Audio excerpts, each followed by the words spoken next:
अस्मद्गुरु परमगुरून् यतिवरपूर्णौ सयामुनं रामं पद्माक्षनाथषडजित्तेनेशरमारमापतीन् वन्दे वन्दे वृन्दावनचरं वल्लवीजनवल्लभं जयन्ती सम्भवं धाम विजयन्ती भूषणं श्रीमान् वेङ्कटनाथार्य कवितार्किकेसरी वेदान्ताचार्यवर्यो मे सन्निधत्तां सदा हृदि प्रणामं लक्ष्मणमुनिप्रतिगृह्णातु मामकम् प्रसादेति यत्सूक्तिः स्वाधीनपतिकां श्रुतिं क्रमप्याद्यं गुरुं वन्दे कमलागृहमेदिनं प्रवक्ता छन्दसां वक्ता पञ्चरात्रस्य स्वयम्.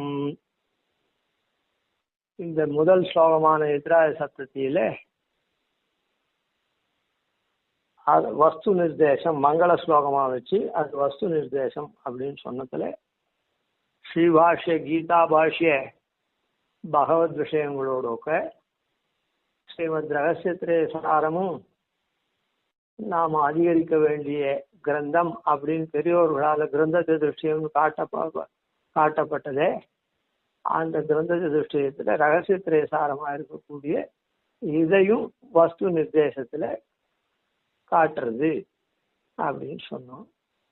அந்த ஸ்ரீமத் ரகசியத்திரே சாரம் தேசிகன் அருளினது 32 அதிகாரம். முதல்ல 22 அதிகாரம் இந்த ரகசியத்திரயமா இருக்கக்கூடிய திருமந்திரம் துவயம் சரம ஸ்லோகம் அப்படின்ற 3 விஷயங்களும் என்ன நமக்கு என்ன அர்த்தத்தை அனுசாசனம் பண்றது, இந்த மாதிரி நாம வர்த்திக்கணும் அப்படின்றது முதல் 22 அதிகாரம்.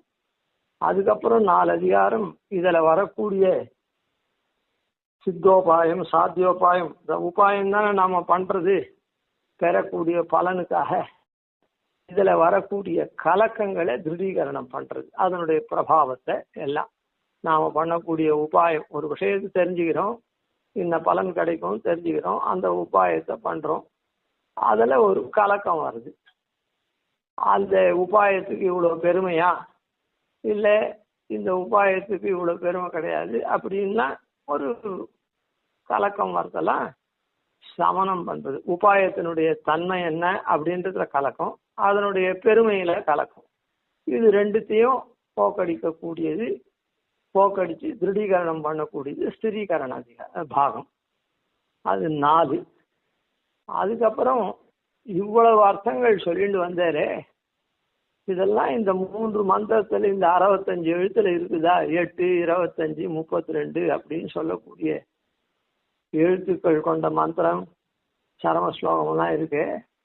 இதுல இவ்வளோ அர்த்தங்கள் இருக்கா அப்படின்னா, ஆமா இவ்வளோ அர்த்தங்களும் இருக்குது, இந்த பதத்துல இந்த அக்ஷரத்துல இப்படிலாம் இருக்குது அப்படின்னு சொல்றது 3 அதிகாரம். 3 மந்திரங்களுக்கும் 3 அதிகாரம். அந்த 3 அதிகாரத்துக்கு பதவாக்கிய யோஜனா பாகம் அப்படி, அதாவது 3 விஷயங்கள் இருக்கக்கூடிய பதம் வாக்கியம், இதெல்லாம் என்னென்ன மாதிரியான அர்த்தம். யோஜனைன்னா ஸ்கூல் ஆஃப் தாட் அப்படின்லாம் சொல்றோமே, அந்த மாதிரி அதுக்கு எப்படிலாம் அர்த்த நிர்ணயம் பண்றது வருது, எந்தெந்த நிருப்தத்தை கொண்டு வருது, என்ன ஸ்ருதிகளை கொண்டு வருது அப்படின்றது வருஷலா இப்போ இந்த 22 அதிகாரத்துல சொன்னதுதான் அர்த்தம். அதை தான் நாம நடக்கணும்னு காமிச்சது. அதுல வரக்கூடிய சந்தேகங்களுடைய பரிகாரம் மீதி 4 திதிகரண பாகம். இந்த 26 எனக்கேனாப்பி சொன்ன அர்த்தம், அதுல சந்தேகத்துக்கு கலக்கத்தை போக்கடிக்கக்கூடியது எல்லாம், இதெல்லாம் அந்த மந்திரத்துல இருக்குதா அப்படின்னா இருக்குது. இந்த 65 எழுத்துல இருக்குது அப்படின்றத ஸ்பஷ்டமா சொல்றது. அதான், அதாவது அந்த 65 எழுத்துல எப்படிலாம் என்னென்ன மாதிரி பதங்கள் இருக்கு, என்னென்ன மாதிரி எழுத்து இருக்கு, இதுக்கெல்லாம் பிரகிருதி பிரத்யங்கள்லாம் ஒவ்வொரு சப்தத்துக்கும் இருக்குது, இதுக்கெல்லாம் என்ன அர்த்தம் ஏது அப்படின்னு விசாரம். அதுக்கப்புறம் இதெல்லாம் சம்பிரதாய பிரக்கிரியில தான் வருமே தவிர இந்த அர்த்தங்கள்லாம் ஏடுலாம் பார்த்தா வராது. அதனால சம்பிரதாய பிரக்கிரியா பாகம்னு ஒன்று பண்ணார். முடிவில் 4வது பாகம். அதுல ஆச்சாரிய கிருத்தியம், உத்தர சிஷ்ய கிருத்தியம், இது இந்த கிரந்தத்தினுடைய உபோத்காரன் மாதிரி நிகமனம் அப்படின்னு 3 அதிகாரங்கள். 32 அதிகாரங்கள். இதுல ஓரளவுக்கு இப்பவும் இப்போ ரொம்ப சுருக்கமாக சொன்னேன். நேற்று கொஞ்சம் விவரணமா அனுபவிச்சோம்.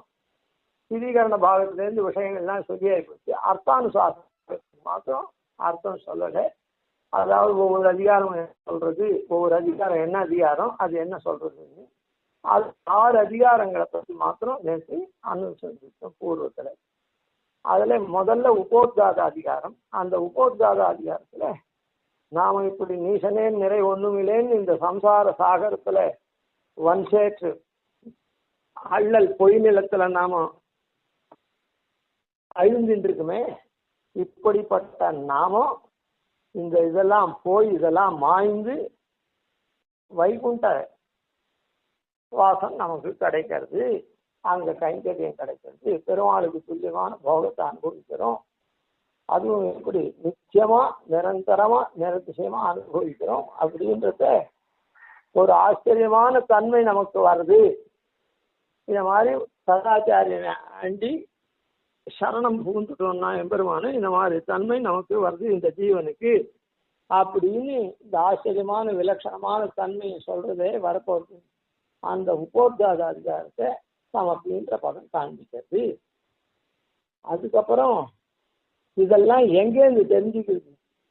கடல் போல இருக்குது, சமுத்திரம் போல இருக்குது சாஸ்திரங்கள்லாம். இது எங்கேருந்து எந்த மூலையில போய் எங்க தெரிஞ்சுக்கிறது அப்படின்னா, சர்வம் அஷ்டாட்சராந்தஸ்தம் அப்படின்னு சொல்லி அதோட கூட இன்னும் 2 ரகசியங்களா சேர்க்கப்பட்ட துவயம் சரம ஸ்லோகம் இந்த 3த்துல தெரியுது. அஷ்டாட்சரம்ன்றது விஷயத்தை சொல்றது, அதாவது எம்பெருமான் தான் நமக்கு சேஷி, நாம சேஷன் அப்படின்றது. நாம உபாயம் பண்ணி சரணாகதி என்ற உபாயத்தை பண்ணி அவனை அடையணும் அப்படின்றது. அப்படி அடைஞ்சா வரக்கூடிய பேரான எம்பெருமானுடைய கைங்கரியத்தை 3 பலங்கள் காமிக்கிறது. இந்த உபாயானுஷ்டானத்தை விரிவாக்குறது துவயம். அப்படியே உபாயானுஷ்டானம் எப்படி பண்ணணும் சொல்றது. சரம ஸ்லோகம் இன்னும் கொஞ்சம் விரிவாக்குறது. எப்படிப்பட்ட அதிகாரி இந்த மாதிரி அதிகாரியானவன் இதை பண்ணணும் அந்த விதிக்கிறது சரம ஸ்லோகம். அதனால இந்த 3 மந்திரம் ரகசியத்துல எடுத்தது. அதனால சர்வம் அஷ்டாட்சராந்தஸ்தம் அப்படின்னு இருக்குது மூல மந்திரம். இந்த மூல மந்திரம் தான் நாம் அறிந்து கொள்ள வேண்டிய முக்கியமான மந்திரம். எல்லாம் 4 வேதங்கள், இத்தியாச புராணங்கள், தர்மசாஸ்திராதிகள் எல்லாமே இதுல அடங்கி இருக்குது அப்படின்னு சொல்லக்கூடிய இந்த மூல மந்திரம் தான் நமக்கு இதெல்லாம் காண்பிக்கிறது. அதை தெரிஞ்சின்றாலே போரும் அப்படின்னு சொல்றோம். அது சார நிஷ்கர்ஷம் பண்றது. சார நிஷ்கர்ஷம் அதை ஆதி அப்படின்ற பதம் எல்லாத்துக்கும் மூலம்னா ஆதிதன். அந்த ஆதின்ற சப்தத்தினால குறிக்கிறது. சமப்பியாத்தியம்ன்றதுனால இந்த 2 அதிகாரத்தை குறிக்கிறது. அதுக்கப்புறம் 3வது பதம் குரும் அப்படின்னு. குரும்னா அந்தகாரத்தை போக்கடிக்கிறது. அதனால நாம இங்க இருக்கமே தன்னால இது ஒன்றும் தெரியாம அல்லல் பற்று. அதனால இதை இந்த மந்திரங்கள் நமக்கு காண்பிக்கிறது. முதல்ல என்ன காண்பிக்கிறதுன்னா பிரதான பிரித்தந்திரம், நம்முடைய சம்பிரதாயத்துக்கே அசாதாரணமான அர்த்தமா இருக்கக்கூடிய நாமெல்லாம் எம்பெருமான் உலகத்துக்கு மொத்தம் உயிரா இருக்கான். ஓர் உயிரேயோ உலகங்கட்கெல்லாம் அப்படின்னு சொன்னார். ஆன மாதிரி பெருமாள் உலகம் மொத்தத்துக்கும் ஒரே உயிரா இருக்கான். உலகம் மொத்தம் அப்போ அவனுக்கு உடலாயிருக்கு அப்படின்னு இந்த சரீராத்ம பாவம் இருக்குதே, இதுதான் ரொம்ப பிரதானமான பிரித்தியந்திரம். பிரித்திதந்திரம்னா நம்முடைய சித்தாந்தத்துக்கு மாத்திரம்தான் நாம ஒத்துக்கக்கூடிய அர்த்தம் மாத்திரம்தான், மற்றவாதிலே கிடையாது. அதுலயும் பிரதானமா இருக்குதுன்னா இந்த சரீராத்ம பாவம் அப்படின்றது. அதுக்கப்புறம் நாம யார் ஒத்தனும் லௌகீக காரியத்துல கூட அர்த்த பஞ்சகம் தெரியணும். நாம அடைய வேண்டிய வஸ்து என்ன, அதனுடைய தன்மை என்ன, நாம எதை பெறணும், பெறக்கூடிய நம்முடைய தன்மை பெறக்கூடியனா இருக்கக்கூடிய நம்முடைய தன்மை என்ன, அப்படி பெறறதுக்கு உண்டான உபாயம் என்ன, அப்படி அந்த உபாயத்தை அனுஷ்டிச்சா பெறக்கூடியவனுக்கு என்ன பலன் வரும், இத்தனை நாள் அது பெறாத்துக்கு இருந்த தடங்கள் என்ன அப்படின்னு தெரிஞ்சுக்கணும். இது லௌகீக வாழ்க்கையில கூட, லௌகீக உத்தியோகத்துக்கு போறதுன்னா கூட இது இந்த 5 வேணும். இந்த அர்த்த பஞ்சகம் அது சாஸ்திரம் சொல்றது. அதுக்கப்புறம் இதுலயே நமக்கு விஷயங்கள் தெரிஞ்சா கூட, அதாவது போக்தா போக்கியம் பிரேரிதா அப்படின்னு உபனிஷத்து இதை பிரிச்சு அறியணும், யார் இந்த பிரிச்சு அறியறானோ அவனுக்கு மோட்சம் கிடைக்கும் அப்படின்னு சொல்றது. அதனால போக்தாவான ஜீவன் என்ன, சேத்தனம் என்ன, போக்கியமான அச்சேத்தனம் என்ன, அதுக்கப்புறம் நம்முடைய உடல் உடைமை அதெல்லாம் போக்தாவான போக்கியமான அச்சேத்தனம். அப்புறம் ரெண்டுத்தையும் பிரேரிக்கிறானே அந்தர்யாமியா இருந்து எம்பெருமா, அவனுடைய தன்மை என்ன அப்படின்றது தத்துவத்திரயம். 3 தத்துவங்கள் என்ன, சித் அச்சித் ஈஸ்வரன், சேத்தனா சேத்தன ஈஸ்வரன் அப்படின்னு சொல்லக்கூடிய 3 தத்துவங்களை தெரிஞ்சுக்கணும். அதனால அதை காட்டுறது இது தத்துவத்திரய சிந்தனாதிகாரம். இப்படியெல்லாம் தெரிஞ்சுட்டாலும் இந்த பிரதான பிரதிதந்திரத்திலேருந்தே ஈஸ்வரனை தெரிஞ்சுக்கிறோம், நம்ம தெரிஞ்சுக்கிறோம், எல்லாம் தெரிஞ்சுட்டா கூட அந்த ஈஸ்வரன் பரதேவத்தை அப்படின்னு சொல்லி அதனிடத்துல பாரமார்த்தம் அதை தவிர்த்து வேற இடத்துல நமக்கு புத்தி செல்லாதபடி அப்படி இருக்கணும். உன்னித்து மற்றொரு தெய்வம் தொழால் அவனை எல்லாரும், அப்படிப்பட்ட பரதேவதா பாரமார்த்தத்தையும் இது சொல்றது, இந்த மந்திரங்கள் காண்பிக்கிறது. அப்படி இருந்தாதான் நான் அந்த அவ்யவஹித மோட்சோபாயத்துல ஈடுபாடு வரும். அதாவது இல்லைன்னா மோட்சம் வரட்டும், இன்னைக்கு வரத்துக்கு ஒரு தேவதைகிட்ட போவோம், நாளைக்கு வரத்துக்கு ஒரு தேவதைகிட்ட போவோம், அப்புறம் மோட்சத்துக்கு போவது அன்னைக்கு பார்த்துப்போம் அப்படின்னு வரும். அதனால அவ்யவஹித மோட்சோபாயம் யாருக்கு கதிக்கும், அதான் யாருக்கு ஏற்படும் அப்படின்னு சொன்னா, மோட்சோபாயத்தை யார் அனுஷ்டிப்பன்னு சொன்னா பரதேவதா பாரமார்த்த ஞானம் உடையவன் அப்படின்னு சொல்றது. இதெல்லாம் குருன்ற சப்தம் காட்டுறது. ஏன்னா இப்படிலாம் நமக்கு அந்தகாரத்தை போக்கடிச்சு நமக்கு ஞானத்தை கொடுக்கறதுனாலே அப்படின்னு சொல்லப்படும். இப்படி இவ்வளவு விஷயங்களை தெரிஞ்சிருந்தோம்னா, அதாவது பிரதான பிரதிதந்திர அர்த்த பஞ்சக தத்துவத்திலேயே பரதேவதா பாரமார்த்தியத்தை நாம கொண்டோம்னா, அப்போ நமக்கு என்ன வரும், முமுட்சுத்துவம் வரும். அதாவது ஆஹா, அப்ப நாம மோட்சம் பெற வேணும் அப்படின்ற ஆசை. அதுதான் அடுத்த இது முமுட்சுத்துவ அதிகாரம். இந்த மாதிரியான அதிகாரிக்கு ஒரு விஷயத்தை ஒருத்தன் தெரிஞ்சிருந்தான்னா அதுல ஒரு இச்சை வரும். ஒரு விஷயத்தை தெரிஞ்சுட்டு அது மட்டும் இருக்குது அப்படின்னு சொன்னா அது பிரயோஜனம் இல்லை. அந்த விஷயத்தை தெரிஞ்சுக்கிறதுக்கு அர்த்தமே இல்லை. இப்படி கூட என்ன மாறான விஷயமா இருந்தா கூட, ஐயோ இந்த இடம் இது நமக்கு ஆபத்து அப்படின்னு தெரிஞ்சா கூட அந்த ஆபத்து கிட்ட போகாத அவன் இருப்பான். ஐயோ இந்த இடம் ஆபத்தானே, இப்போ பர்முடா ட்ரையாங்கிள்னு ஏதோ சொல்றாளே, இப்போ அந்த அந்த இடத்துக்கு யாரும் போக மாட்டான். எந்த விஷயத்தை தெரிஞ்சிருந்தாலும் அதை அனுஷ்டான பர்யந்தம் கொண்டு வருவான். என்ன அதுக்காக இதை சொல்ற, மாறுதலா இருந்தா கூட இப்படி நல்லத விஷயத்துலையும். அதனால இப்போ இவ்வளவு விஷயங்கள் தெரிஞ்சுட்டா அந்த மோட்சத்துல விருப்பம் கொண்டு நாட்டம் வரும். அதனால முமுட்சுத்வாதிகாரம். இப்படி முமுட்சுவா இருக்குவேன் வெறுமையே இருந்தா போருமா, நாம என்ன மாதிரியான அதிகாரி அப்படின்னு இந்த விஷயத்தை தான் நேற்று கொஞ்சம் விரிவா பார்த்தோம். சத்வாரக பிரபத்தி நிஷ்டன், அத்வாரக பிரபத்தி நிஷ்டன் அப்படின்னு. அதான் நாம சத்வாரக பிரபத்தி நிஷ்டனா இல்லை நாம அத்வாரக பிரபத்தி நிஷ்டனா அப்படின்னு அந்த அதிகாரி விபாக அதிகாரம். இப்போ முமுட்சுத்துவம் வந்ததுன்னா மோட்சம் பெறறதுக்கு சாதாரணமாக சொல்லணும்னா பக்தி பிரபத்தி 2 மார்க்கம் இருக்குது நமக்கு. நாம பிரபத்திக்கு அப்படின்னு. அதனால அதான் மோட்சம் போறதுக்கு வழி என்னன்னு ஆராயிறது அதிகாரி விபாக அதிகாரம். மோட்சத்துக்கு போறதுல எத்தனை அதிகாரிகள் இருக்கா, நாம் அப்புறம் எப்படி இருக்கணும், அதுக்கப்புறம் அந்த அதிகாரிகள் எப்படி உபாயம்ன்றது, அந்த உபாயம்ன்றது எப்படி இருக்குது அப்படின்னு உபாய விபாக அதிகாரம். அதுக்கு அடுத்து இந்த அதிகாரி விபாக அதிகாரத்துல என்ன சொல்லப்படுறது அப்படின்னா, அதுதான் சத்வாரக பிரபத்தி நிஷ்டன் அத்வாரக நிஷ்டன் சொல்லிட்டு இந்த பிரபத்தியினுடைய முக்தி நிஷ்டை, ஆச்சாரிய நிஷ்டை, ஸ்வநிஷ்டை இதெல்லாம் சொல்லப்படுறது. இதனுடைய தன்மையெல்லாம் முக்தி நிஷ்டை ஆச்சாரிய நிஷ்டை தான். ஏன்னா நமக்கு அதுதான். ஸ்வநிஷ்டையெல்லாம் பாஷ்யக்காரர் தேசிகர் இவாளெல்லாம் தான் பண்ணாலே தவிர பிரசித்தமா எந்த ஆச்சாரியாலும் அப்படி நிறைய அனுஷ்டிச்ச மாதிரி நமக்கு தெரியல. அதனால இப்போ இருக்கிறவா எல்லாருமே முக்தி ஆச்சாரிய நிஷ்டை தான் அனுஷ்டிக்கிறா. சரி, அதாவது ஆச்சாரியன் மூலமா இந்த உக்தின்னா என்ன, ஆச்சாரிய நிஷ்டைன்னா என்ன, பிரபத்தியினுடைய முதல் ஸ்வரூபம் என்ன, பிரபத்தியை நாம பண்ணணுமா இல்லை நமக்காக யாருன்னா கூட பண்ணலாமா, ஆச்சாரியாதிகள் அப்படின்றதெல்லாம் இங்க விசாரிச்சு பண்ற. அடுத்ததுல உபாய விபாக அதிகாரத்துல உபாயம்ன்றதும் ஞானம்தான், உபேயம்ன்றதும் ஞானம்தான். அது ஒரு ஞான விசேஷம், இது ஒரு ஞான விகாச விசேஷம் அப்படின்னு சாதிச்சு அதில் கர்ம ஜான பக்தி யோகங்கள்லாம் பற்றி சொல்ற. இந்த மந்திரம் காண்பிக்கிறது தேசியன் சொல்றாருன்னா என்ன அர்த்தம், நேதேகம் இந்த மந்திரம் காண்பிக்கக்கூடிய தேசியன் சாய்கிறது.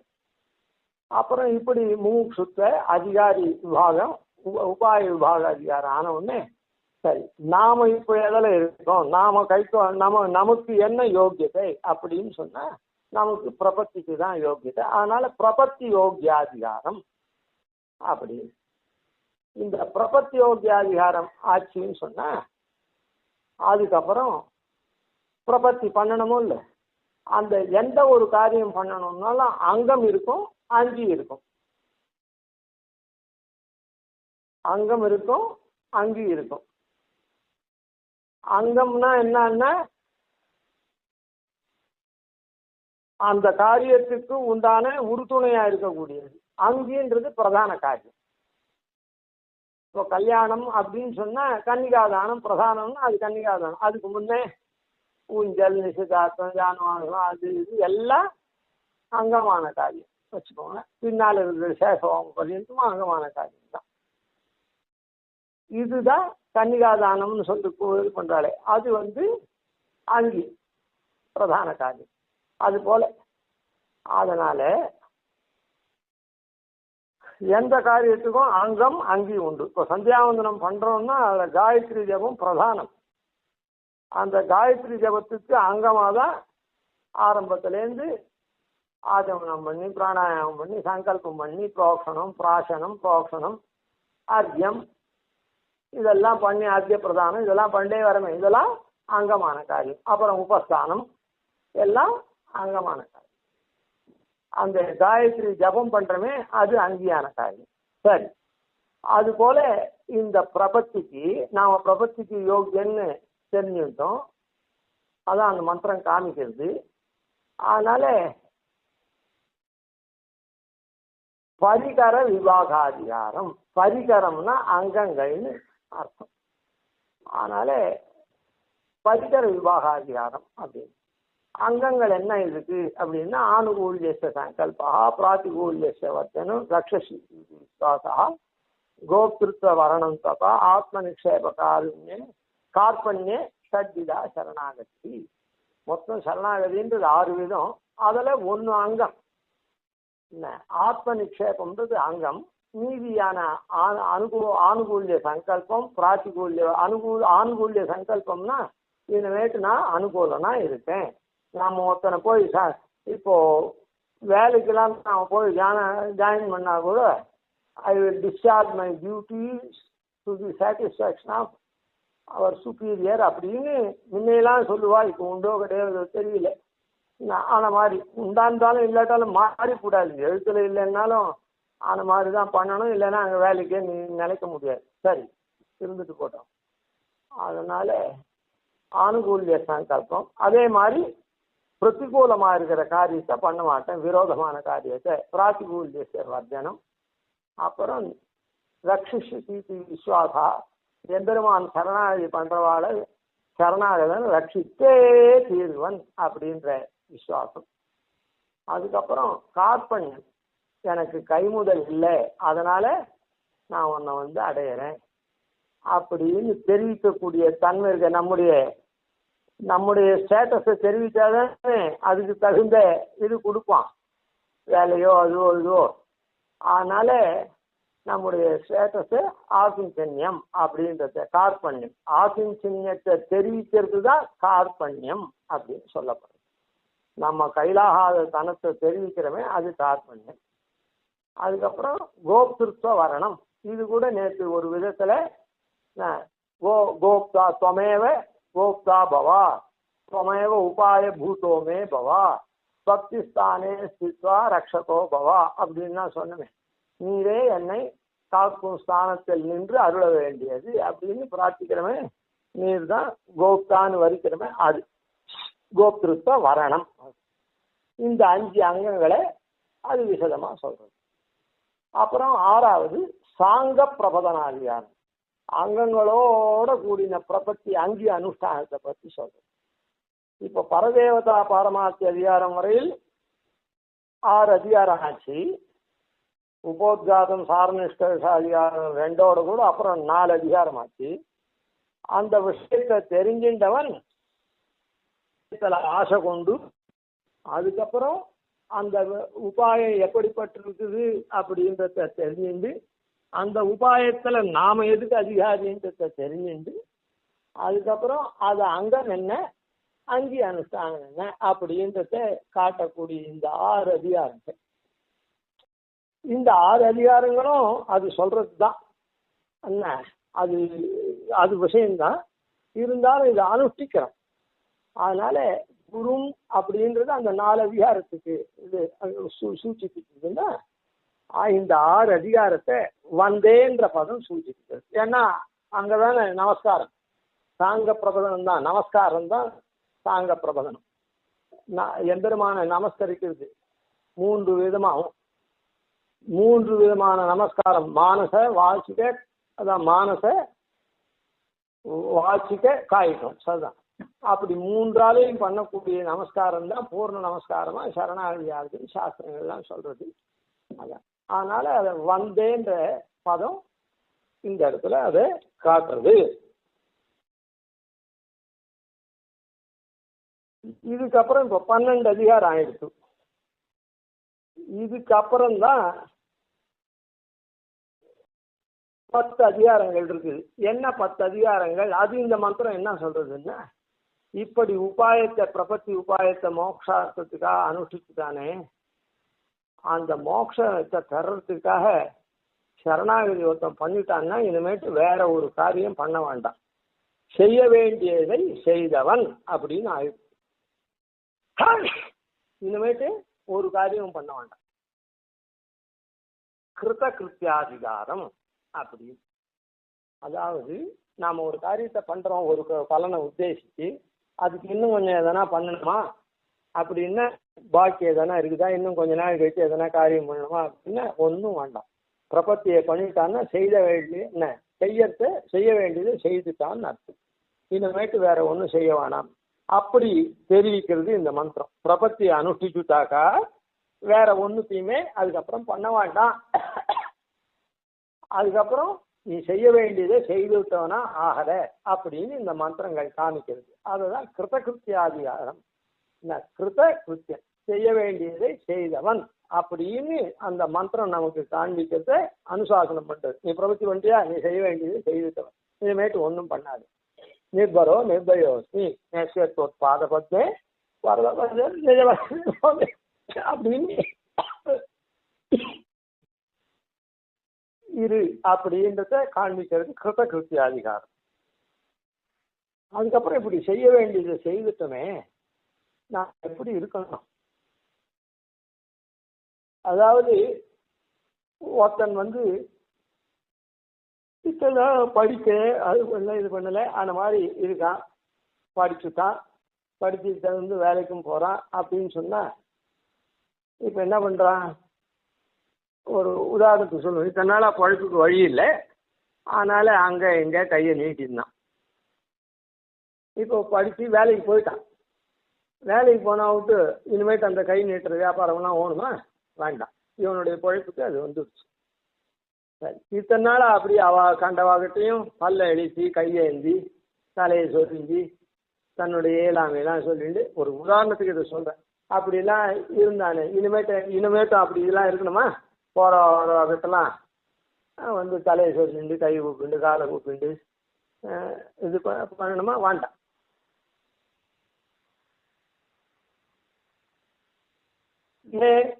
இப்போ இவன் செய்ய வேண்டியதை செய்திருப்பான்.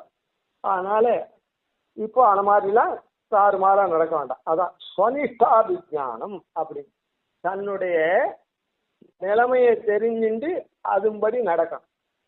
இப்போ நாம பெருமாள் இடத்துல சரணாகதி பண்ணிட்டதுனால நாமும் வேற தேவத்தையே சேவிக்கிறதோ அதுதோ பண்ண வேண்டாம், வேற உபாயத்தை அனுஷ்டிக்க வேண்டாம், வேற பிரயோஜனத்தையும் உயர்த்தியான பிரயோஜனம் வரதுனால வேற பிரயோஜனத்தையும் நாம் எதிர்பார்க்க வேண்டாம் இப்படின்னு சொல்லி நமக்கு அடையாளங்கள்னா சிலது சொல்றது. அதான் ஸ்வனிஷ்டா விஞ்ஞானம். நம்முடைய இதனால ஒரு கோவிலுக்கிட்டே போறவங்கிட்டலாம் கை கூப்பிட்டு போவான், அது பண்ணுவான் இது பண்ணுவான். இப்பெல்லாம் கொஞ்சம் கொஞ்சமா குறைஞ்சுட்டே வந்துருத்தேன். இவர் போனாக்கா இப்போதான் கை அவரெங்களா சௌக்கியமா இருக்கான்னு கேட்பார். இப்போ இல்லை, இவன் பாட்டுக்கு போயிட்டு இருக்கான், அவர் பாட்டுக்கு போயிட்டு இருக்கேன். ஏதோ எப்போனா கை கூப்போம், அவ்வளோதானே தவிர ஒன்றும் ரொம்ப குழஞ்சிட்டுலாம் இல்லையே அப்படின்னு சொன்னா இத்தனை நாள் குழைய வேண்டிய காரியம் இருந்தது, அவங்ககிட்ட குழஞ்சிருந்தான். இப்போ வேலை கட்டிடுச்சு, அதனால பூர்வத்தில் இருக்கிறதுனால வெறுமை தெரிஞ்சுட்டுருக்கான், அவ்வளோதானே தவிர போச்சே வச்சே வெறுமை பார்க்குறான், ஸ்மைல் பண்ணுறான், அதோட சரி தீர்ந்து போச்சு. அப்போன்னா அப்படி இல்லை. இப்போ நீ சௌக்கியமா இருக்கியா, நேற்று ரொம்ப கஷ்டமா இருக்குது நீ அப்படின்னு அவர் விசாரிக்க, இவனும் நாளைக்கு கூட ஒரு கஷ்டம் இருக்குது, நீ தான் ஹெல்ப் பண்ணணும்னு பின்னால் போகிறது, அதெல்லாம் ஒன்றும் இல்லையே. அதனால இப்போ என்ன சொன்னிட்ட தன்னுடைய நிலைமையை தெரிஞ்சுட்டு இப்போ அவரோட கூட இன்ட்ராக்ஷன் வச்சுக்கலாம். அதை போல ஸ்வனிஷ்டா அபிஜானம் அப்படின்னு நாம் அனன்ய தேவதாக்கத்துவம், அதான். அப்புறம் அனன்ய உபாயத்துவம், அனன்ய உபாயனாவும் அனன்ய பிரயோஜனாவும் இருக்கக்கூடிய படியெல்லாம் சொல்றது. நம்முடைய நிலைமையை தெரிஞ்சுட்டு அதுபடி நடந்து கொள்ள வேண்டும். நாம இன்னும் இப்படி வச்சுக்கணும், நாம சரணாகதி பண்ணவே சரணாகதனா நாம இருக்கோமா அப்படின்னு நம்மையே உரைகள் போட்டு டெஸ்ட் பண்ணி பார்த்துக்கிறது. சரணாகதனுக்கு உண்டான தன்மையெல்லாம் நமக்கு இருக்குதா அப்படின்னு பார்க்கறதுக்கு உண்டான வழியை இந்த மந்திரங்கள் காண்பிக்கிறது. அப்படி இல்லைன்னா அதுக்கு உண்டானபடி நாம மாத்திக்கணும்.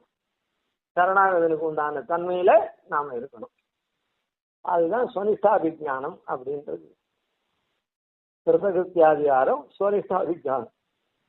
அப்புறம் தேகாவசானத்துல மோட்சம் கேட்டிருக்கோம்.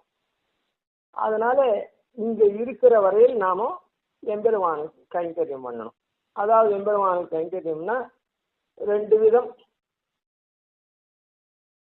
நம்முடைய வாழ்வுக்காக நாம பண்றோமே, இந்த சரீர வாழ்வுக்காக இங்க இருக்கிறதுனால அதுவும் எம்பெருமானுக்கு தான்.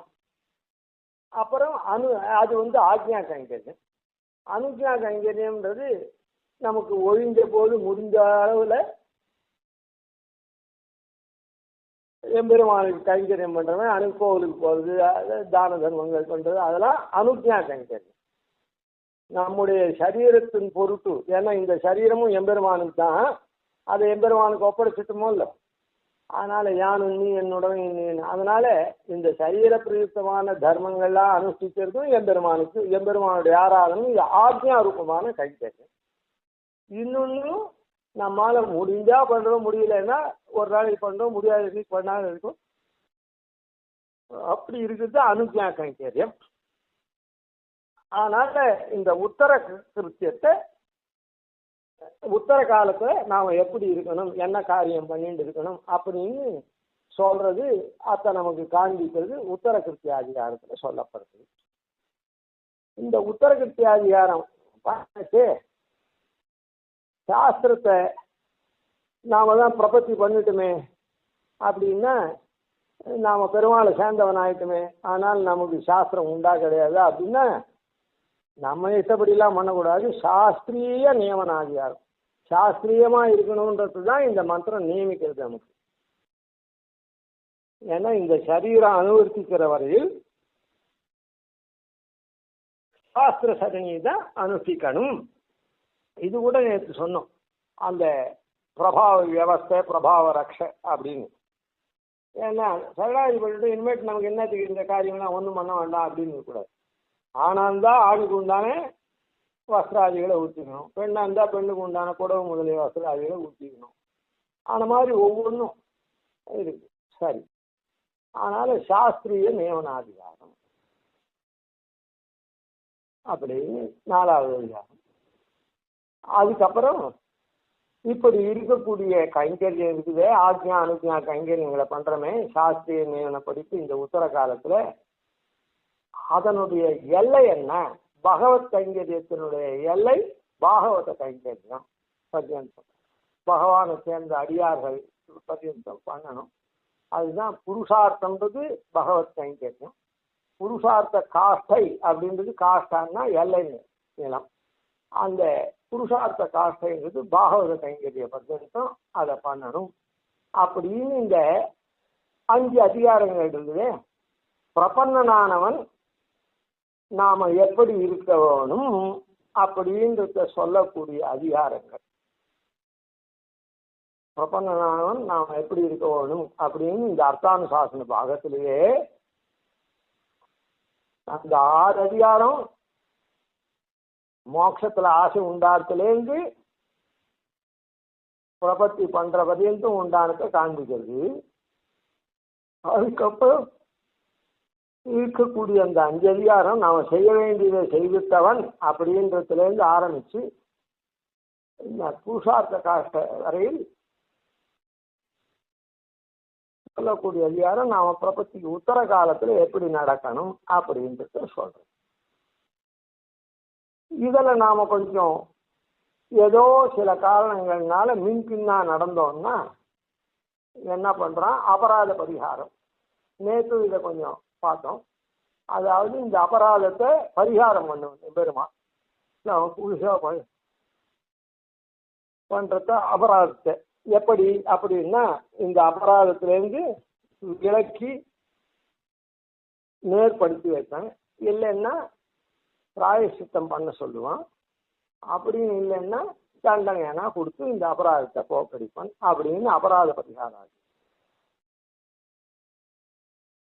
அபராத பரிகாரம் அதிகாரம் ஆன உடனே அடுத்த அதிகாரம் என்ன சொல்றது அப்படின்னு சொன்னா ஸ்தான விசேஷ அதிகாரம். நாம எந்த இடத்துல வசிக்கணும் அப்படின்றது. பிரபத்தி பண்ணவன் எந்த இடத்துல நமக்கு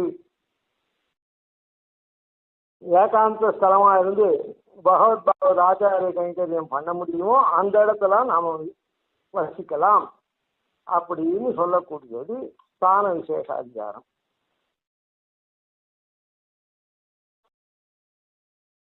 அதனால இவன் பிரபன்னன் இருக்கிற இடம் ஏகாந்தமா அவனுடைய அனுஷ்டானத்துக்கு விரோதம் இல்லாத இருக்கக்கூடிய இடமா எங்க வசித்தாலும் அந்த ஸ்தானமே விசேஷம். அந்த அதுக்கப்புறம் இந்த நிர்யாண அதிகாரம். அதாவது சரீர அவசானத்துல மோட்சம் கேட்டிருக்கும், எப்படியும் இந்த சரீரம் போவதான போகுது. இது இவன் எப்படி வெளிக்கிளம்புவன், நிர்யாண அதிகாரம். அதாவது மரணம். நிர்யாணம்னா இங்கேருந்து இந்த சரீரத்தை விட்டு இந்த ஜீவன் கிளம்புறது. அது மூர்தன்ய நாடியா கிளம்புறது, தலைவாசல் வழியா போறது அப்படின்றதெல்லாம் சொல்லக்கூடியது நிர்யாண அதிகாரம். அதாவது இந்த ஸ்தூல சரீரத்திலேருந்து சூக்ம சரீரத்தை எடுத்துட்டு அதெல்லாம் எம்பெருமான் பண்றான். இது சரீரத்தை விட்டு வெளிக்கிளம்பத்து ஹிருதய மத்தியில பிரம்மரந்திரம் அப்படின்னு இருக்குது. தலையில பிரம்மரந்திரம் இருக்குது, அந்த நாடி ஹிருதய மத்தியில இருக்குது, அது வழியா வருது. அந்த நாடியில ஒரு துவாரம் இருக்குது, அந்த நாடி துவாரத்தை பெருமாள் பிரகாசிச்சு வெளிக்கொளறான் அப்படின்னா சொல்லப்படுறது சாஸ்திரங்கள். அது நிர்யாண அதிகாரம்.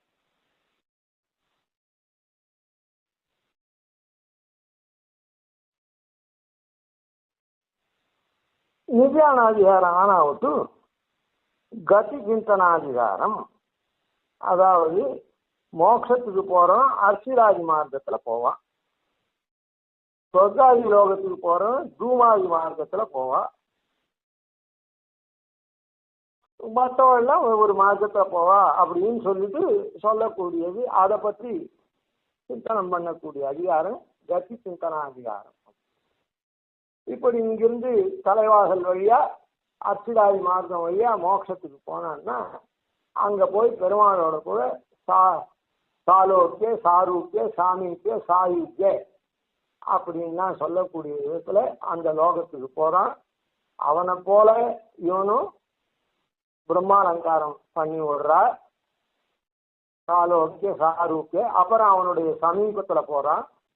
அப்புறம் சமான யுக்கு சாயுஜ்யம். அவனை போல இவனும் போகத்தை அனுபவிக்கிறான் அப்படின்னு சொல்லக்கூடிய அதிகாரம் பரிபூர்ண பிரம்மானுபாதம். இந்த சாங்க பிரபதனாதிகாரத்துக்கு மேல இருக்கக்கூடிய 10 அதிகாரங்கள்ல முதல்ல 5 அதிகாரங்கள் இருக்குதே, அது பர்யந்தம் நாம அனுஷ்டிக்க வேண்டிய அதிகாரம், அதை காண்பிக்கக்கூடிய அதிகாரம்.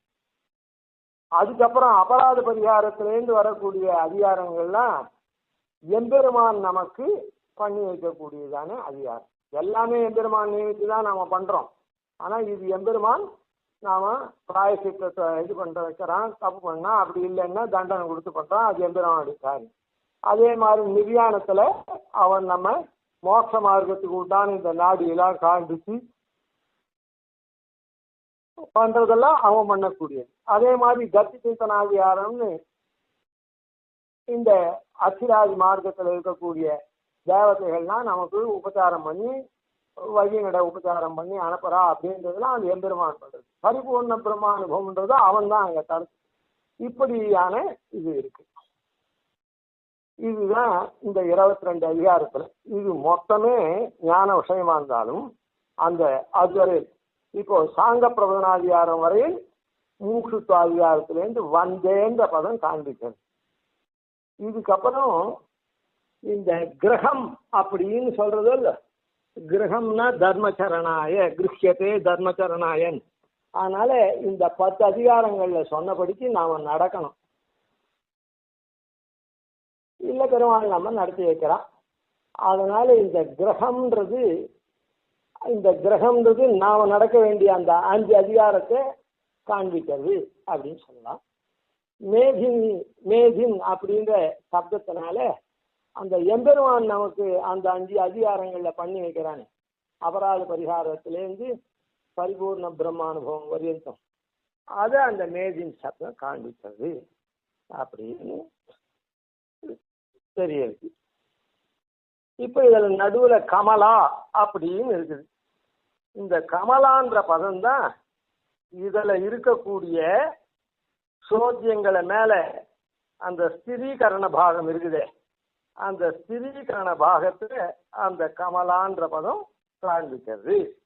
எப்படி அப்படின்னு சொன்னா, ஸ்திரீகரண பாகத்துலதான் அந்த கலக்கங்களுக்கு எல்லாம் அதுல முதல்ல சித்தோபாய கலக்கம், அப்புறம் சாத்தியோபாய கலக்கம், அப்புறம் அந்த சாத்தியோபாயமான பிரபத்தியினுடைய பிரபாவத்தை வியவஸ்தை பண்றதும் பிரபத்தியினுடைய பிரபாவத்தை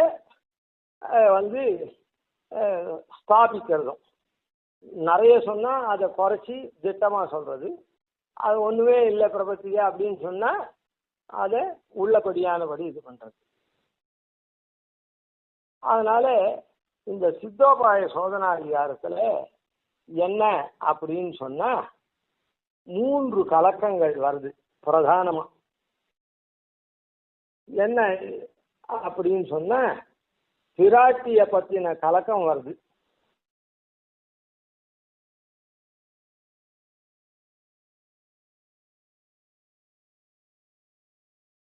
இதெல்லாம் பண்ணின அபராதத்துல இந்த சித்தோபாயத்தை பற்றவும் சாத்தியோபாயத்தை பற்றவும் 3 விதமான கலக்கங்கள் வருது.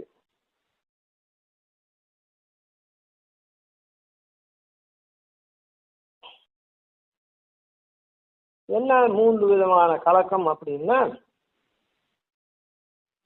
கத்தியத்திரயத்துல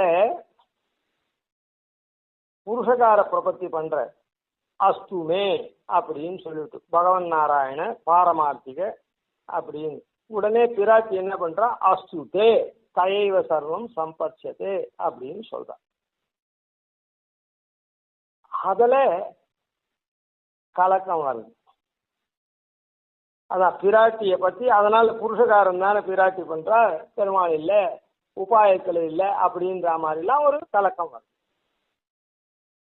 அப்புறம் சதாச்சாரிய அனுகிரகம், அதுலயும் கொஞ்சம் கலக்கம் வருது. சத் சம்பிரதாய சித்தி, இதெல்லாம் இந்த மூன்றுத்துலேயும் கலக்கம் வருது. அந்த கலக்கத்தினால தான் இந்த சித்தோபாயம் சாத்தியோபாயம் பிரபாவத்தில் வியவஸ்தையும் ரட்சையும் அதெல்லாம் பண்ணப்படுறது. அதனால பிரதான கலக்கம் என்னன்னா அந்த இடத்துல பிராட்டி விஷயத்துல கலக்கம் வருது சித்தோபாயத்துல. அதை கமலான்ற பதம் சூச்சிக்கிறது. சித்தோபாயத்துல கலக்கம் இல்லாம பிராட்டியும் உண்டுன்னு ஸ்தாபிக்கிறது இல்ல. அதனால கமலான்ற பதம் இந்த இடத்துல இருக்கு. ஏன்னா கமலான்ற ஸ்ரீன்ற பதம் இருந்தா கூட புருஷகாரத்துக்கு உண்டானது சொல்றதுன்னு சொல்லலாம். கமலான்னு சொன்னதுனால கமுகாந்தோ அப்படின்ற தாத்வர்த்தம் இருக்கிறதுனால அவ எம்பெருமானுக்கு ரொம்ப பிரேமா இருக்கா காந்தையா இருக்கா அப்படின்றதுனால அந்த உபாயத்திலையும் இருக்கான்னு ஏற்படுது. ஏதோ பரிந்துரை பண்ற மாத்திரம் இல்லை. அதனால கமலான்ற பதம். அதனால இந்த ஸ்திரீகரண பாகத்தை காண்பிக்கிறது. இப்ப இதுவரையில் காண்பிச்சுட்டாலே இதுக்கு அப்புறம் இருக்கிறதுலாம் ஒன்றும் இல்லை. இந்த அர்த்தங்கள் எப்படி அந்த மந்திரத்துல தெரியுதுன்னு தான் அந்த 3 அதிகாரம் சொல்ல போகுது. அதுக்கப்புறம் ஆச்சாரியன் இதை சொல்லி கொடுக்குறார். சிஷ்யன் ஆச்சாரியன் அனன்ய பிரயோஜனமா சொல்லி கொடுக்குறான். சிஷ்யன் இதை கேட்பதே பிரயோஜனம் அப்படின்னு சொல்லி ஆச்சாரியனை மனசுல இருத்தி பொங்கு போய் சாட்சி வளர்ப்பதும் சற்றல்ல முன்னம் பெற்றதற்கேன்னு சிஷ்யன் இருக்க வேண்டிய பிரகடனத்தை சொல்றது. அவ்வளவுதான்.